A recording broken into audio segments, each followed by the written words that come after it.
আপনার অন্নপূর্ণা ভান্ডারের ৩,০০০ টাকা এখনও অ্যাকাউন্টে ঢোকেনি, স্ট্যাটাসে দেখাচ্ছে ফর ফার্দার ভেরিফিকেশন বা আন্ডার প্রসেস কিংবা রিজেক্টেড, তাহলে কিন্তু এই ভিডিওটি একদম শেষ পর্যন্ত দেখতে থাকুন। কারণ শুধু টাকা না আসার জন্য হতাশ হয়ে বসে থাকার দরকার নেই। আপনার আবেদনটি কোথায় আটকে আছে এবং আপনার পক্ষ থেকে কীভাবে ক্লেম বা আবেদন সংক্রান্ত পদক্ষেপ নিতে হবে সেটাই আজ খুব সহজ ভাষায় দেখাবো। সর্বশেষ তথ্য অনুযায়ী আবেদনকারীদের একটা বড় অংশ ইতিমধ্যে টাকা পেয়ে গেছেন, কিন্তু এখনও অনেক মহিলা তাদের প্রাপ্য টাকা পাননি। আর আপনি যদি সেই তালিকা থাকেন তাহলে আপনার আবেদনটি বর্তমান স্ট্যাটাস কী এবং পরবর্তী করণীয় কী সেটা জানা খুবই গুরুত্বপূর্ণ। বিশেষ করে ক্লেম বা রিমার্কসের জায়গায় কীভাবে সতর্ক দেবেন এবং কী কী বিষয় খেয়াল রাখবেন সেটাও আজকে ভিডিওটিতে ধাপে ধাপে আপনি দেখাবো। তাই ভিডিওটা স্কিপ করবেন না। আপনার নিজের আবেদন হোক বা পরিবারের কারোর আবেদন, একেবারে পুরো ভিডিওটি দেখতে থাকুন। আর আমাদের চ্যানেলে যদি আপনি প্রথমবার এসে থাকেন তাহলে অবশ্যই চ্যানেলটিকে সাবস্ক্রাইব করে পাশ থাকা বেল আইকনটি অন করে রাখুন। এর জন্য ফার্স্ট আপনারা অন্নপূর্ণা যোজনার যে অফিসিয়াল পোর্টাল রয়েছে সেই অফিসিয়াল পোর্টালে কিন্তু আপনারা চলে আসবেন। আসার পর দেখবেন এখানে অপশন রয়েছে সিটিজেন/ফ্যামিলি লগ ইন। তার ঠিক নিচে দেখবেন একটু অপশন হচ্ছে অ্যাক্সেস সিটিজেন পোর্টাল। এই অপশনটিতে আপনারা এখানে ক্লিক করবেন। তারপর নেক্সট আপনার সামনে এরকম একটি ইন্টারফেস ওপেন হবে এবং এখানে বলা হবে আপনাকে কিন্তু লগ ইন করতে বলা হবে। ঠিক আছে, এখানে দেখবেন ফার্স্ট যে অপশানটি রয়েছে সিলেক্ট ইউর ডিস্ট্রিক্ট, এই অপশানটিতে আপনারা এখানে ক্লিক করবেন। ক্লিক করে আপনি বর্তমানে কোন জেলায় বসবাস করে থাকেন সেটা কিন্তু এখানে সিলেক্ট করে নেবেন। তারপর দেখবেন নেক্সট অপশান কী রয়েছে রেজিস্টার মোবাইল নাম্বার। আপনার যে মোবাইল নাম্বার দিয়ে এখানে আপনি অনলাইনে আবেদন করেছিলেন, ঠিক আছে, সেই নাম্বারটি আপনারা এখানে দেবেন। নাম্বারটি দেওয়ার পর তারপর দেখবেন স্ক্রিনে এখানটায় একটি ক্যাপচা কোড শো করবে। এই ক্যাপচা কোডটি দেখে তার নিচে দেখবেন একটি বক্স রয়েছে, এখানে আপনার ক্যাপচা কোড দেবেন। ঠিক আছে, তারপর দেখবেন নিচে একটি অপশন রয়েছে রিকোয়েস্ট ওটিপি। এই রিকোয়েস্ট ওটিপি অপশনটিতে আপনারা এখানে ক্লিক করবেন। ক্লিক করার পর আপনি যে রেজিস্টার মোবাইল নাম্বার দিয়েছেন ওই মোবাইল নাম্বার কিন্তু একটি ওটিপি যাবে। ওটিপিটা আপনারা এখানে দেবেন। তারপর দেখবেন নেক্সট অপশন কী রয়েছে ভেরিফাই অ্যান্ড কন্টিনিউ। এই অপশনটিতে আপনারা এখানে ক্লিক করবেন। ক্লিক করার পর তারপর দেখবেন আপনার সামনে এখানটায় নেক্সট পেজ কিন্তু এখানে ওপেন হবে। ঠিক আছে, তারপর দেখবেন এখানে কি লেখা রয়েছে ওয়েলকাম ব্যাক। যিনি আবেদনকারী রয়েছেন তার নাম কিন্তু এখানে শো করবে। তারপর এখানে আপনারা খেয়াল করবেন এখানে কিন্তু দুটো অপশন থাকবে, একটা হচ্ছে স্ট্যাটাস ট্রেকিং আর সেকেন্ড হচ্ছে অবজেকশন অ্যান্ড ক্লেম।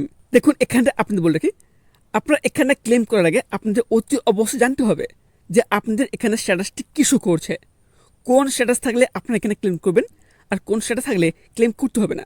চলুন আপনি দেখে দিই। এর জন্য ফার্স্ট আপনি যেটি করবেন এই যে অপশানটি রয়েছে ট্র্যাক স্ট্যাটাস, এই অপশানটিতে আপনারা এখানে ক্লিক করবেন। ক্লিক করার পর তারপর এখানে আপনি দেখবেন আপনার যে অ্যাপ্লিকেশন আইডি রয়েছে সেই অ্যাপ্লিকেশন আইডি কিন্তু এখানে শো করবে। তারপর নেক্সট অপশান কী রয়েছে হেড অফ দ্য ফ্যামিলি। আপনাদের পরিবারে যিনি হেড অফ দ্য ফ্যামিলি রয়েছেন তার নাম কিন্তু এখানে শো করবে। তারপর নেক্সট এখানটায় মোট কতজন মহিলা এখানটায় অন্নপূর্ণা ভান্ডারে আবেদন করেছিল, ঠিক আছে, তাদের নামের লিস্ট কিন্তু এখানে বের হবে। ঠিক আছে, তবে এখানটা আপনাদের দেখতে হবে ঠিক এখানটায় তাদের স্ট্যাটাস কী শো করছে। তবে এই মুহূর্তে কিন্তু অনেকের স্ট্যাটাস বিভিন্ন রকম শো করছে। ঠিক আছে, তাদের মধ্যে এখানে দেখবেন কারোর স্ট্যাটাস রয়েছে অ্যাপ্রুভ, কারোর স্ট্যাটাস রয়েছে ফর ফার্দার ভেরিফিকেশান, আবার কারোর স্ট্যাটাস দেখাচ্ছে রিজেক্টেড মেবি ফার্দার ভেরিফিকেশান, আবার কারোর স্ট্যাটাস কি দেখাচ্ছে আন্ডার প্রসেসিং। দেখুন এখানে আপনাদের বলে রাখি যাদের স্ট্যাটাস এখানে অ্যাপ্রুভ দেখাবে তাদের কিন্তু কোনো কিছু করতে হবে না। ঠিক আছে, যদি আপনার স্ট্যাটাস এখানে অ্যাপ্রুভ দেখায় তাহলে আপনি বুঝে নেবেন যে আপনি অলরেডি টাকা পাচ্ছেন কিংবা পরবর্তী কিস্তি টাকা কিন্তু আপনার অ্যাকাউন্টে টাকা ঢুকে যাবে, সেটা কিন্তু আপনি কোনো কিছু করতে হবে না।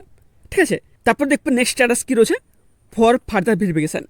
আপনাদের মধ্যে যাদের এখানটার স্ট্যাটাস ফর ফার্দার ভেরিফিকেশান বা রিজেক্টেড কিংবা আন্ডার প্রসেসিং রয়েছে তার কিন্তু অতি অবশ্যই কিন্তু ক্লেম করতে হবে। কেন বলছি, আপনার আবেদনে যদি ফর ফার্দার ভেরিফিকেশান বা রিজেক্টেড কিংবা আন্ডার প্রসেসিং দেখায় তাহলে এই কী কারণ হচ্ছে সেটা কিন্তু এখানে উল্লেখ করে বলা হয়নি। ঠিক আছে, সেটা কিন্তু অতি অবশ্যই আপনাদের কিন্তু ক্লেম করতে হবে। তবে কীভাবে ক্লেম করবেন চলুন আপনাদের দেখে দেয়। এর জন্য আপনারা ব্যাকে আসবেন।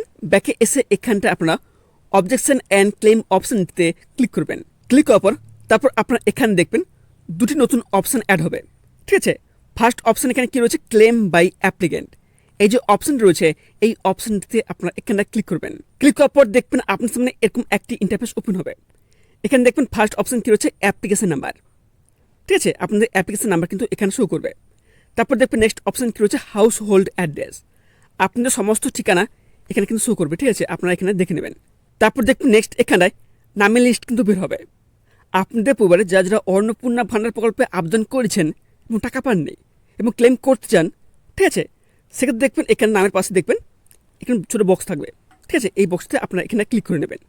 তারপর আপনারা এখানে নিচে আসবেন, আসার পর দেখবেন এখানে সাধারণত দুটি অপশান রয়েছে। এই দুটি অপশান হচ্ছে সবথেকে বেশি ইম্পর্ট্যান্ট, ঠিক আছে।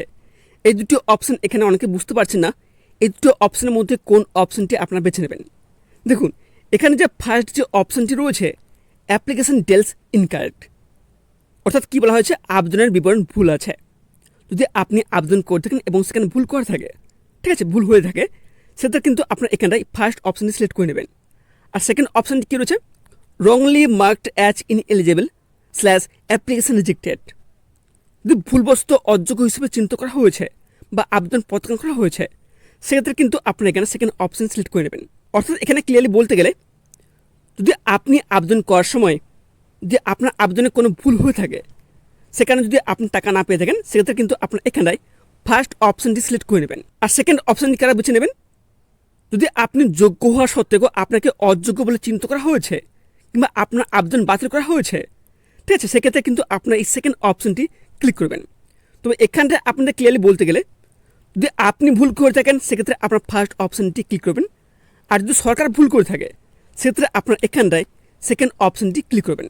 তবে এখানটায় আপনাদের বলবো, যাদের যাদের স্ট্যাটাস বর্তমানে আন্ডার প্রসেসিং কিংবা ফার্দার ভেরিফিকেশান বা রিজেক্টেড করে দেওয়া হয়েছে, তারা কিন্তু অতি অবশ্যই এই সেকেন্ড অপশানটি আপনারা এখানে সিলেক্ট করবেন।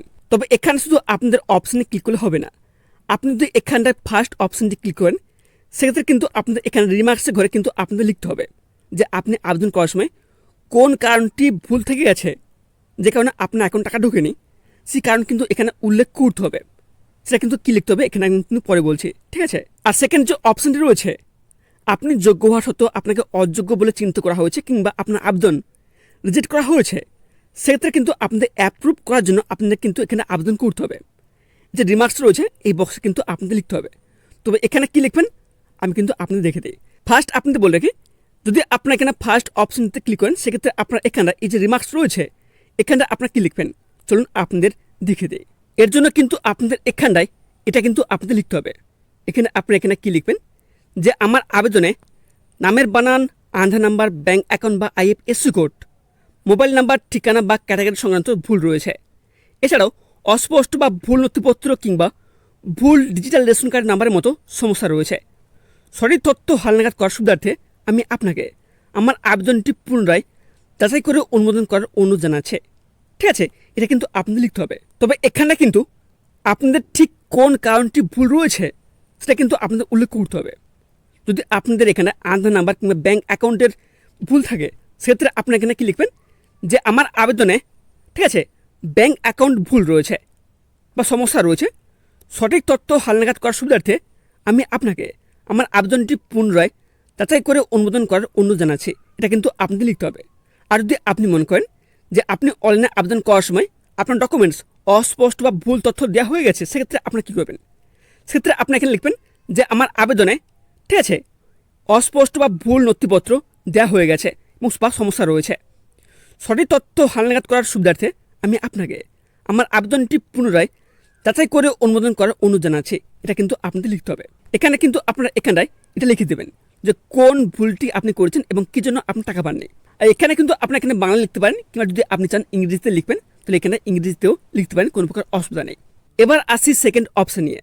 আপনি যদি এখানে সেকেন্ড অপশান চুজ করেন, সেক্ষেত্রে আপনার এখানটায় রিমার্কসের ঘরে কী লিখবেন চলুন আপনাদের দেখে দিই। এক্ষেত্রে আপনার এখানে লিখবেন যে আমি অন্নপূর্ণা ভাণ্ডার প্রকল্পের সমস্ত সরকারি শর্তাবলী অনুযায়ী একজন সম্পূর্ণ যোগ্য আবেদনকারী। আমার আবেদনপত্রটি ভুলবশত বাতিল বা রিজেক্টেড বা অযোগ্য অর্থাৎ ইনএলিজিবল হিসেবে চিহ্নিত করা হয়েছে। আমার নাম, বয়স, আধার নাম্বার এবং ব্যাঙ্ক অ্যাকাউন্ট নম্বর সহ সমস্ত কাগজপত্র সঠিক ও বৈধ রয়েছে। অনুগ্রহ করে আমার আবেদনপত্রটি পুনরায় পরীক্ষা অর্থাৎ রিভেরিফাই করে অনুমোদন অর্থাৎ অ্যাপ্রুভ করার জন্য বিনীত অনুরোধ জানাচ্ছি। এটা কিন্তু আপনাদের লিখতে হবে। এটা কিন্তু লিখলে কিন্তু আপনাদের এখানটা অ্যাপ্রুভ হওয়ার চান্স কিন্তু বেড়ে যাবে।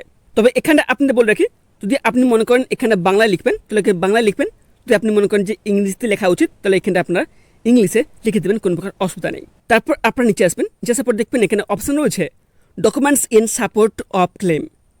এখানে যে আপনি ক্লেম করলেন তা সাপোজ অনুযায়ী কিছু ডকুমেন্টস কিন্তু আপনাদের আপলোড করতে হবে। তবে এখানে কিন্তু একটা জিনিস খেয়াল করবেন, এখানে কিন্তু কোনো ক্লিয়ারলি বলা হয়নি যে কোন কোন ডকুমেন্টস আপনাদের আপলোড করতে হবে।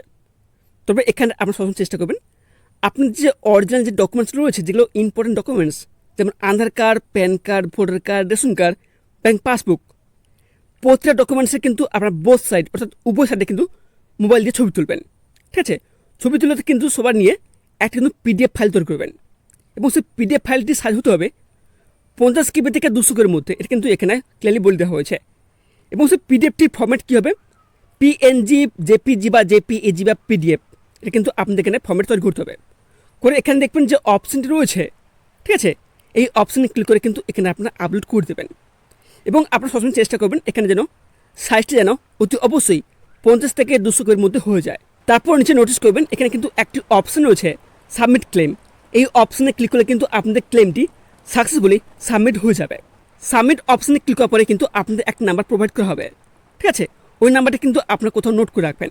কেন বলছি, ওই নাম্বার দিয়ে পরবর্তী সময় কিন্তু আপনারা স্ট্যাটাস চেক করতে পারবেন। আপনার অন্নপূর্ণার প্রকল্পের টাকা এখন যদি না এসে থাকে তাহলে হতাশ হবেন না। প্রথমে নিজের স্ট্যাটাসটি ভালো করে দেখুন এবং ভিডিওটিতে দেখানো নিয়ম অনুযায়ী প্রয়োজনীয় ক্লেমের বা সংশোধনের প্রক্রিয়াটি সম্পূর্ণ করুন। আর একটা অনুরোধ, এই তথ্যটি শুধু নিজের কাছে রাখবেন না, আপনার বাড়ির মা, স্ত্রী, বোন কিংবা পরিচিত এমন কোনো মহিলা যদি এখনও এই টাকা না পেয়ে থাকেন তাহলে ভিডিওটি তাদের কাছে পৌঁছে দিন। কারণ অনেক সময় সঠিক তথ্যটি না জানার কারণে মানুষ নিজের প্রাপ্য সুবিধার জন্য সঠিক জায়গায় দাবি জানাতে পারেন না। ভিডিওটি যদি আপনার কাজে লাগে তাহলে একটা লাইক করে দিন এবং কমেন্টে জানিয়ে দিন যে আপনার স্ট্যাটাসে অ্যাপ্রুভ নাকি আন্ডার প্রসেস নাকি ফর ফার্দার ভেরিফিকেশন নাকি রিজেক্টেড দেখা যাচ্ছে। তো আজ এখানে শেষ করছি, দেখা হচ্ছে পরবর্তী ভিডিওতে। ততক্ষণ সবাই ভালো থাকবেন, সুস্থ থাকবেন, ধন্যবাদ।